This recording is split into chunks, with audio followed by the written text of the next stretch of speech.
juga sama istri dan anak.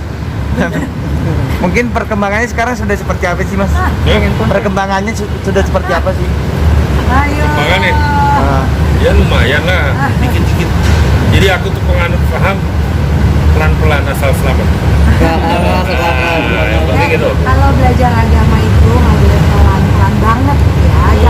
Maksudnya jangan pelan-pelan banget. Harus. Karena kita harus ada yang ada di mindset itu adalah siapa tahu besok umur kita nggak besok, tapi minimal hari ini sudah belajar. Ya, tapi tetap aja pelan-pelan asal selamat. Jadi aku harus orang itu paham dulu, paham pelan-pelan. Nggak bisa cepet-cepet kalau agama gitu, kecuali ngomongin bisnis ya, paling cepet lah. Tapi kalau untuk agama, sholat segala macam, aku sekarang malah cenderung makin tua ini lebih detail lagi lah, gitu loh. Karena ternyata biasanya buru-buru sholatnya. Sekarang papa lama amat sih sholatnya. Iya, malah dimarahin. Kalau diimamin tuh, pada males sekarang aku pimpin sholat. Pada sholat sendiri lah di kamarnya gitu. Ya nggak begitu dong, aku bilang. Ya artinya aku pelan-pelan kasih tahu ke anak-anak. Jadi makin tua papa, makin berumur gitu ya, papa berusaha untuk semakin mengerti. Kan semua manusia pasti begitu gitu. Jangan sampai kita miss. Justru kita banyak belajar hal, tapi fondasinya malah kita loncatin. Nah, itu yang sering aku lakukan. Kurang lebih itu lah. Mulai intens untuk belajar ngajinya sendiri itu semenjak awal tahun ini apa dari kapan sih? Aku dulu tuh dari kecil belajar ngaji sebenarnya, ada guru ustaz ngaji. Cuman memang nah itu aku dulu itu, kalau sekarang kan pahamku kan pelan-pelan asal selamat ya kan. Kalau dulu tuh yang penting cepet selamat gitu loh. Nah jadi lebih banyak aku tuh ngafal. Gitu Hafalan loh. surat pendek baby jauh lebih banyak daripada aku. Karena Jadi misalnya baby hafal surat apa, aku enggak. Jadi dulu mungkin dia lebih ke ngapal jago, tapi kalau aku dulu lebih jago praktis. Jadi Al-Quran aku lebih bagus, tapi Al-Qurannya baby kurang bagus, tapi hafalannya dia jauh lebih bagus. jadi dulu kalau nggak bisa ngaji gitu ya, atau itu sama teorinya sama musik gitu. Dulu aku juga belajar musik gitu ya, kayak organ aku belajar gitu. Nah itu kalau di ujian seminggu sekali, sama kayak ngaji, ujian seminggu sekali. Kalau aku nggak bisa, aku diceter tuh. Aku ngaji tuh, musik juga gitu. Kalau aku salah gitu ya, aku diceter. Ya maksudnya beda sekolah, tapi cara pengajarannya sama. Jadi kita jadi mendingan ngafal gitu. Jadi otakku sampai sekarang itu lebih kuat di hafalan daripada baca aku seneng gitu loh, tapi baca Arab segala macam tuh udah lancar gitu. Nah tapi kalau ngafalin lebih cepet gitu loh, karena sejarah tuh baby lebih menguasai sejarah agama Islam, sejarah Nabi Muhammad, sejarah nabi-nabi, peradaban Islam. Jadi anak-anak tuh kalau ada pelajaran agama yang di luar urusan huruf hijaiyah, ngaji, lafal Quran itu nanya kapan ya, karena aku nggak paham. Jadi kita saling melengkapi. Dan untuk melihat kayak progresnya Mas Bibi sendiri kan katanya jago dihafalin, cuman di Quran bacanya kan agak lemah. Nah tapi perkembangannya progresnya sendiri, istri melihat gimana sih? Udah semakin membaik apa seperti apa? makin cinta dong. Nggak hafal terus muka istri. Itu paling penting. Sebenarnya kalau ngeliat perkembangannya baby sih, dia bisa jauh lebih cepat dan lebih bagus lagi baca Qurannya asal konsisten. Karena kan menurut aku yang namanya belajar baca Al-Quran sama kayak kita belajar bahasa Inggris.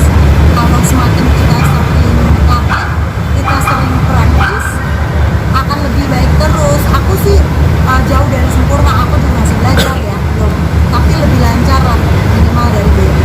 Tapi apakah aku udah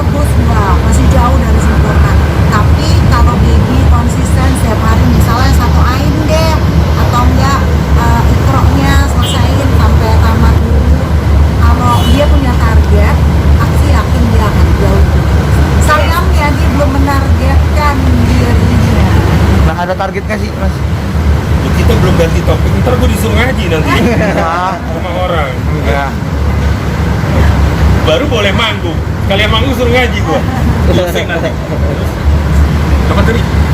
Ada Dia mau mentargetkan Mas. ya, kapan minimal Oh, bisa kalau ngaji. target di dalam hidup aku itu selalu ada. Pelan-pelan asal selamat bukan berarti nggak punya target ya. Gitu. Jadi adalah target. Nah, ada. Tahun ini Tahun ini ya Beb. Oh, ini apa? targetnya. Udah bisa. Jadi nanti kalau udah bisa aku posting tuh dengan udah nggak diajarin sama Syabila nunjuk-nunjuk lagi udah langsung baca sendiri. Padahal ngapal. Belajar ngapal. Kenapa sih nggak ada ustadz gitu yang mengajarkan gitu? Iya, waktu itu sempat ada zaman masih pandemi awal-awal tuh ada namanya ngaji online.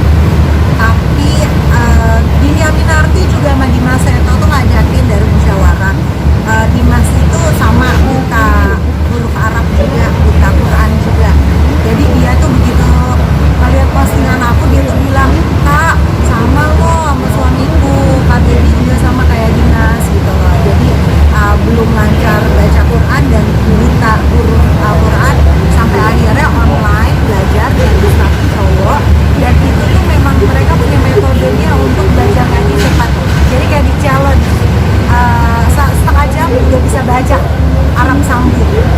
Nah, aku tuh pengen banget waktu itu aku sempat sounding di Dedi. Saya mau nggak ditawarin sama Dini, Dimas aja udah bisa sekarang karena mereka punya metode kayak kita belajar matematika kan ada tuh kupon kita bisa ngitung cepat. Nah ini sama kayak belajar baca Quran tapi metodenya cepat. Tapi waktu itu Dedi belum pede karena apa deh aku lebih nyaman diajarin sama Syabila, aku nyaman diajarin sama kamu. Jadi aku pengen Dedi tuh udah berubah, udah bergerak untuk ngaji, udah mau memperbaiki ibadahnya aja. Itu aku udah masya Allah alhamdulillah gitu ya. Jadi aku nggak mau nge-push dia sampai akhir dia nggak nyaman dan akhirnya apa sih lo ganggu deh gitu. Aku nggak mau kayak gitu. Jadi aku kasih space untuk dia dengan kemauan sendiri, dengan adanya kayak dorongan sendiri, dan ya itu setiap doa aku mudah-mudahan Allah kasih dia kemudahan untuk belajar agama lebih baik, ibadah lebih bagus lagi. Tapi aku bersyukur banget lah dia udah jadi imam yang baik buat aku, buat anak-anakku. Jadi pelan-pelan aja mungkin apa Kak?